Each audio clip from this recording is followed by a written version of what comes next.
नमस्कार, मैं हूं रंजीत झा। ईडी की मनमानी पर लगाम कसी जाएगी या नहीं, यह तो सुप्रीम कोर्ट के एक बड़े फैसले पर सब डिपेंड करेगा। लेकिन सुप्रीम कोर्ट से पहले दिल्ली हाई कोर्ट ने ही ईडी को दिन में तारे दिखाने शुरू कर दिए। ईडी को जोरदार झटका मिलना शुरू हो गया है। एक बार फिर ईडी की भारी फजीहत हुई है और उसकी मनमानी पर ब्रेक लगाए गए हैं। दिल्ली हाई कोर्ट में मामला हीरो मोटोकॉर्प के मालिक पवन मुंजाल से जुड़ा हुआ था और यहां ईडी हाई कोर्ट में एकदम से चेहरा छिपाने लगी, क्योंकि ये लोग जिस तरीके से प्रपंच रचते हैं, खेल करते हैं, किसी पुराने फैसले को छिपाकर कोर्ट के सामने चले जाते हैं, वो सारी चीजें यहां खुल गई और ईडी का वो चेहरा बेनकाब हो गया।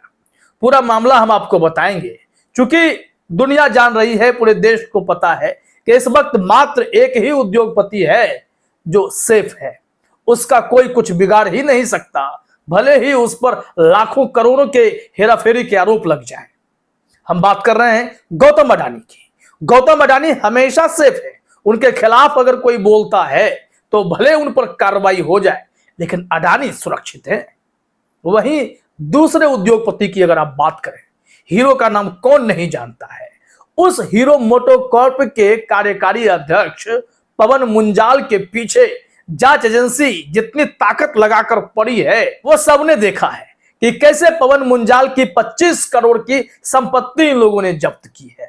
अब इसके खिलाफ पवन मुंजाल जो हैं वो हाईकोर्ट भी गए और उन्होंने जो दलीलें रखी, हाईकोर्ट जानकर हैरान रह गया।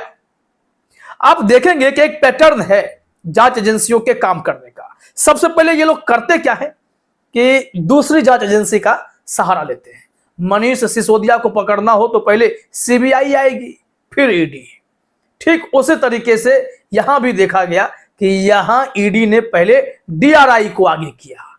डीआरआई का मतलब आप जानते हैं, डायरेक्टरेट ऑफ रेवेन्यू इंटेलिजेंस, यानी कि रेवेन्यू निदेशालय, खुफिया निदेशालय। उसके सहारे पहले पवन मुंजाल को फ्रेम किया गया और फिर उसी के आधार पर ईडी ने भी अपनी केस तैयार करके इन्हें फांसने की कोशिश कर ली कि लंबे समय तक सलाखों के पीछे इन्हें भी रख लेंगे। यहां पवन मुंजाल से उलझना अब भारी पड़ गया है। पूरा मामला कोर्ट रूम में क्या हुआ है वो हम आपको बताते हैं। जरा अपने स्क्रीन पर हेडलाइन देखिए। दिल्ली हाईकोर्ट ने ईडी को दिया झटका, हीरो मोटोकॉर्प के चेयरमैन के खिलाफ कार्रवाई पर लगाई रोक। जो एक्शन हीरो मोटोकॉर्प के चेयरमैन पर ये लोग लेना चाह रहे थे और जैसे जाल बिछा रहे थे, क्योंकि इस वक्त देश में यही चल रहा है। जांच एजेंसियां पहले जाल बिछाती हैं और उस जाल में फंसाकर सलाखों के पीछे डालती हैं, फिर कोर्ट से साल भर का समय लेती हैं कि साल भर का समय दीजिए, सबूत हम जुटा करके इन्हें दोषी साबित कर देंगे। यानी बिना दोष सिद्ध हुए कोई व्यक्ति साल भर जेल में रहेगा। इसकी चर्चा इस वक्त पूरे देश में हो रही है कि यह कैसी न्याय व्यवस्था है, इसमें न्याय कहां है। इसमें आरोपी ही दोषी बन गया, दोष सिद्ध हो चाहे नहीं हो। खैर, इस रिपोर्ट पर आइए क्या हुआ है। यहां नवभारत टाइम्स ने लिखा है कि दिल्ली हाईकोर्ट ने विदेशी मुद्रा से संबंधित मामले में हीरो मोटोकॉर्प के चेयरमैन पवन कांत मुंजाल के खिलाफ ईडी की कार्रवाई पर रोक लगा दी है। अदालत ने यह स्पष्ट किया है कि रोक केवल मुंजाल के संबंध में जारी की गई है। इसका मतलब यह ना समझे कि बाकी केस में भी हमने ईडी की मनमानी पर रोक लगाई है। यहां पर खेल ही ऐसा था कि हाईकोर्ट को दखल देकर इनकी कार्रवाई पर रोक लगाने का आदेश जारी करना पड़ा है। दरअसल ये लोग पुराने आदेश को छिपा रहे थे। वहां पर क्या वर्डिक्ट था पवन मुंजाल को लेकर, उसे ये लोग वहां रखते ही नहीं थे। यही हम इस रिपोर्ट में आपको बता रहे हैं। यहां कहा जा रहा है कि इस महीने की शुरुआत में उच्च न्यायालय ने राजस्व खुफिया निदेशालय डीआरआई द्वारा मुंजाल के खिलाफ कार्रवाई पर अस्थायी रूप से रोक लगा दी थी। डीआरआई के कार्रवाई पर रोक लगा दी गई थी। उसी डीआरआई को आधार बनाकर फिर ईडी ने अपना काम शुरू कर दिया कि अरे डीआरआई पर तो रोक लगा दी गई है, अब पवन मुंजाल को कैसे फंसाया जाए। तो इन्होंने उस आधार पर अपना केस तैयार किया और पवन मुंजाल पर कार्रवाई शुरू कर दी। ले छापेमारी की दे छापेमारी शुरू हो गई, जैसा कि देश भर में चलता है। पवन मुंजाल की संपत्ति जब्त की जाने लगी। अब जब मामला फिर हाईकोर्ट पहुंचा, देखिए आगे क्या हुआ है। यहां बताया जा रहा है कि अदालत के अंतरिम आदेश में सीमा शुल्क, उत्पाद शुल्क और सेवा कर अपीलीय न्यायाधिकरण CESTAT द्वारा मुंजाल को समान आधार पर दोष मुक्त किए जाने पर प्रकाश डाला गया था, क्योंकि ये सब जो अपीलीय न्यायाधिकरण है, यहां से पवन मुंजाल को राहत मिली थी। लेकिन ये जो फैसले का आधार था, इसे ना तो ईडी ना तो DRI हाईकोर्ट में दिखाते थे कि अगर ये दिखाएंगे तो फिर पवन मुंजाल तो फ्री हो जाएंगे, क्योंकि उन्हें तो फ्रेम करने की पूरी कोशिश हो रही है ना।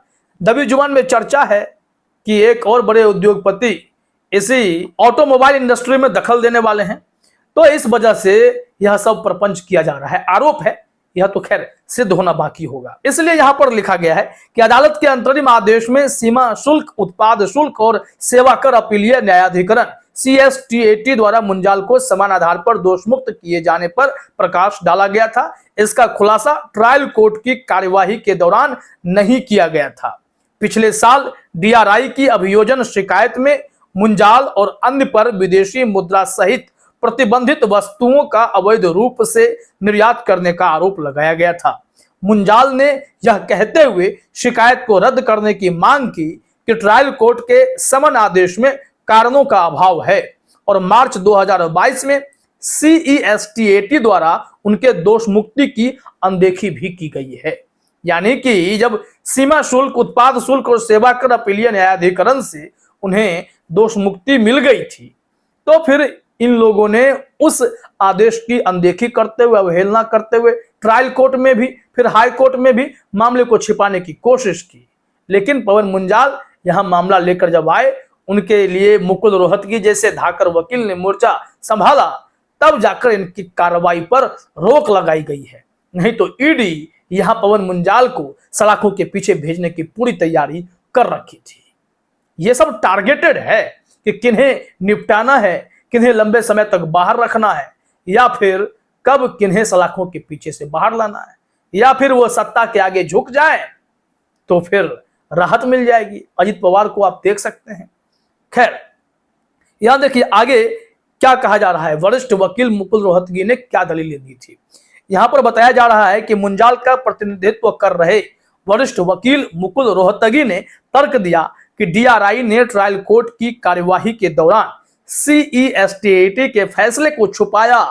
न्यायमूर्ति सौरभ बनर्जी ने समन आदेश में कारणों की कमी पर चिंता व्यक्त करते हुए मामले को प्रथम दृष्टया विचार करने योग्य माना। अदालत ने अतिरिक्त मुख्य मेट्रोपॉलिटन मजिस्ट्रेट के 1 जुलाई 2023 के आदेश के क्रियान्वयन और सभी संबंधित कार्यवाही को अगली सुनवाई की तारीख 21 फरवरी 2024 तक निलंबित कर दिया है। यानी कि अब जो मामले खुलेंगे, सुनवाई फिर से होगी, तो वो 2024 में होगी, फरवरी महीने में। यहां से थोड़ा सा आगे देखिए, कारण बताओ नोटिस भी जारी किया गया है, और यह कारण बताओ नोटिस DRI को जारी किया गया है, यानी कि डायरेक्टरेट ऑफ रेवेन्यू इंटेलिजेंस को।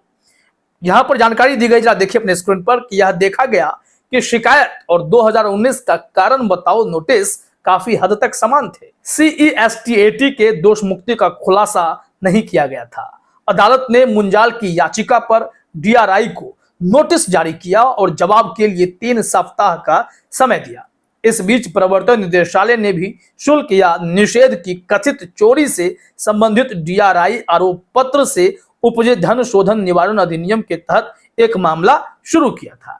यानी कि ईडी बस मौके देखती है, क्योंकि ईडी ही एक ऐसा डिपार्टमेंट है जो वित्त मंत्रालय के तहत काम करता है, देश में कहीं भी घुस सकता है, क्योंकि CBI की मनमानी पर राज्य सरकारों ने लगाम कसने शुरू कर दिए थे। और यहां पर अब ईडी कैसे खेल करती है, CBI के केस को आधार बनाकर, DRI के केस को आधार बनाकर, इनकम टैक्स के केस को आधार बनाकर, इस तरीके से मामले ये अपने पक्ष में करते हैं और फिर इस केस को लंबा खींच देते हैं। आप देखेंगे तमाम ऐसे जिन नेताओं पर कार्रवाई हुई है, पैटर्न वैसा ही है। अकेले ईडी ने कुछ नहीं किया, पहले कोई और जांच एजेंसी घुसती है और फिर ईडी की एंट्री होती है। यहां भी यही कोशिशें चल रही थी। पवन मुंजाल समझ चुके थे और उन्होंने हाईकोर्ट का दरवाजा खटखटाया और वहां से राहत पाई है। तो देखा ना आपने, यह कितना बड़ा खेल है और इस खेल में हर बार कोई ना कोई मोहरा बन जाता है। इस बार मुंजाल साहब ने एकदम ठोक के जवाब दिया है और हाईकोर्ट ने भी ईडी को दिन में ही तारे दिखा दिए हैं। दिल्ली हाईकोर्ट ने इससे पहले भी ईडी की मनमानी शक्तियों पर एकदम से स्पष्ट कर दिया था कि आपको किसी भी को भी यूं ही गिरफ्तार कर लेने का अधिकार नहीं है, आप ऐसा नहीं कर सकते। हालांकि यह अभी भी बहस का मुद्दा बना हुआ है। सुप्रीम कोर्ट के एक फैसले पर सब क्लियर हो जाएगा कि ईडी पीएमएलए की शक्तियों का दुरुपयोग कर रहा है या नहीं कर रहा है। फिलहाल इस वीडियो में इतना ही। आप सभी का हमसे जुड़ने के लिए बहुत बहुत धन्यवाद।